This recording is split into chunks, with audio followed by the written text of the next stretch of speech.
헌법재판관 임명 절차를 외면하고 버티기 전략을 고수하고 있습니다. 버텨서 어떡하자는 겁니까? 버티면 수가 나옵니까? 지금 대한민국 헌정 질서를 통째로 파괴한 대통령의 내란 행위가 없어지기라도 합니까?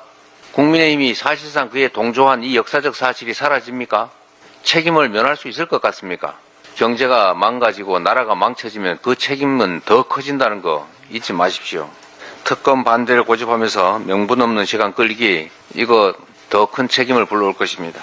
내란 동조당이라는 말을 참 싫어하더군요. 근데 내란 동조를 하고 있지 않습니까? 내란에 해당되는 계엄, 불법적이고도 위헌적인 계엄 해제 의결을 사실상 방해하지 않았습니까? 그리고 탄핵 절차 비협조하고 있지 않습니까? 사실상 특검 반대로 수사 방해하고 있지 않습니까? 이게 내란 동조 아니면 뭐겠습니까? 후세대들이 어떻게 평가할지도 조금은 생각하고 사시기 바랍니다.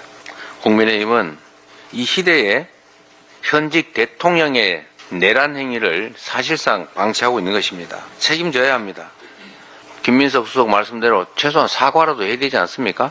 그리고 대통령이, 현직 대통령이 무슨 내란을 하느냐, 이런 해괴한 소리를 하던데, 현직 대통령이 권력 강화를 위해서 또는 자기 이익을 위해서 헌정 질서를 파괴하는 행위가 실제로 있기 때문에 현직 대통령의 소추권, 예외 사유로 대통령도 다른 건 다 죄를 지어도 봐주는데, 재직 중에 기소할 수 없는데, 재판할 수 없는데 내란과 외환죄를 범하면 예외다라는 조항을 만들어 놓은 것입니다.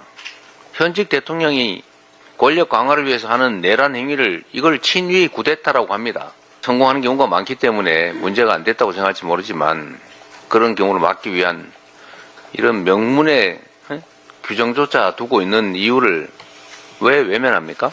대통령은 내란 행위를 할 수 없다. 이 생각 속에는 대통령은 무슨 짓을 해도 괜찮다, 이 생각이 들어있는 것입니다. 대통령은 왕이 아닙니다. 대통령이 입법, 사법, 행정권을 통째로 다 장악하고 제멋대로 하려고 시도했던 게 이번 내란 행위 아닙니까? 어떻게 이거를 책임을 묻는 것에 참여하지 않을 뿐만 아니라 책임을 묻는 걸 방해할 수가 있습니까?